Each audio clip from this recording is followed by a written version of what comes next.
Good morning বন্ধুরা। এ দেখো, কালকে আমার জ্বর হচ্ছিল, শরীরটা একটু ভালো ছিল না। তা ভাবলাম যে বাড়িতে বসে আছি কি করব।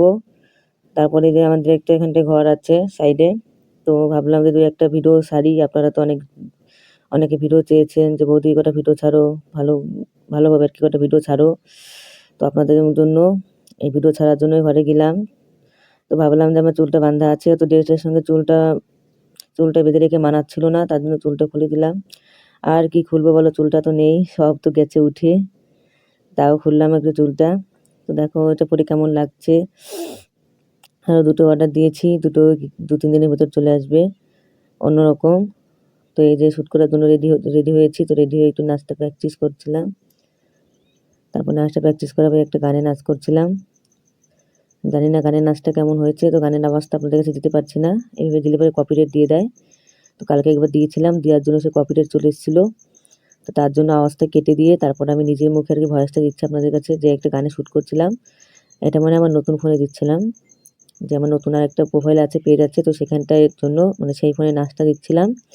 ভাবলাম যে কীভাবে ভিডিওটা মানে নাচটা করি, কী ভিডিওটা শ্যুট করি। তো আপনারা দেখবেন, তার জন্য সাইডেই ফোনটা লাগিয়ে দিয়েছিলাম। তো সেই জন্য ভিডিওটা হয়ে যাচ্ছিলো। তো আপনারা তো দেখলেন আমি কীভাবে ভিডিও করি, কীভাবে নাচ করি। কালকে যেহেতু বাড়ির কাজকর্ম ছিল না, অনেক বন্ধ ছিল কালকে। আসলে শরীরটা ভালো ছিল না, তো তার একদিন আগে অনেক জামাকাপড় ধুয়ে রেখেছি। তো কালকে জামাকাপড় ধোয়া ছিল না। তো ভাবলাম কি করব, তাহলে কটা ভিডিও ছাড়ি আপনাদের জন্য। আপনারা অনেকে ভিডিও চেয়েছেন, তো তার জন্য ভিডিও ছাড়লাম। তো দেখো এই যে ভিডিও ছাড়া হয়ে যাচ্ছিলো, নিচে যাচ্ছিলাম। এই গানটা আমার খুব ফেভারিট গান। এই গানটা আমি অনেক দিন আগেই নাচ করেছিলাম, মানে নাচটা প্র্যাকটিস করেছিলাম। তো জানি না কেমন হলো। তো যেখান থেকে শিখেছি সেখান থেকে নাচতে পারিনি, তার মাঝখানে অন্য জায়গা থেকে নাচটা করেছিলাম। তাও সেরকম নাচতে পারি না, যেটুকু পারি সেটুকু নাচি। আসলে এখন বিয়ে হয়ে গেছে, তো বিয়ের পরে নাচটা একদম আসে না মনের থেকে, নাচতে ভালো লাগে না, লজ্জা লাগে।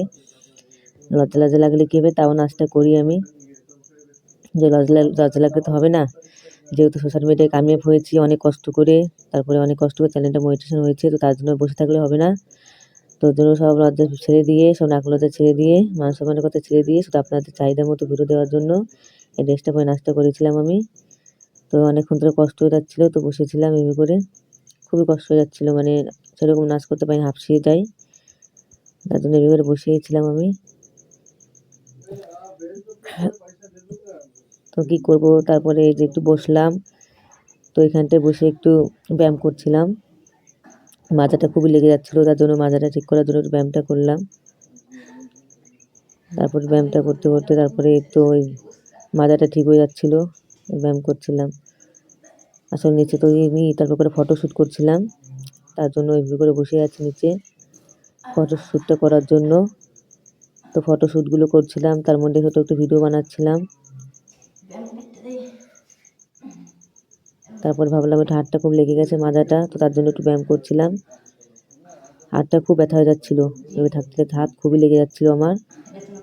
হাতটা লেগে যাওয়া, তার জন্য একটু ব্যায়ামটা করছিলাম, হাতটা মানে একটু ব্যথাটা ঠিক হয়, ভালো হয়। তো এই যে ব্যায়াম করলাম অনেকই।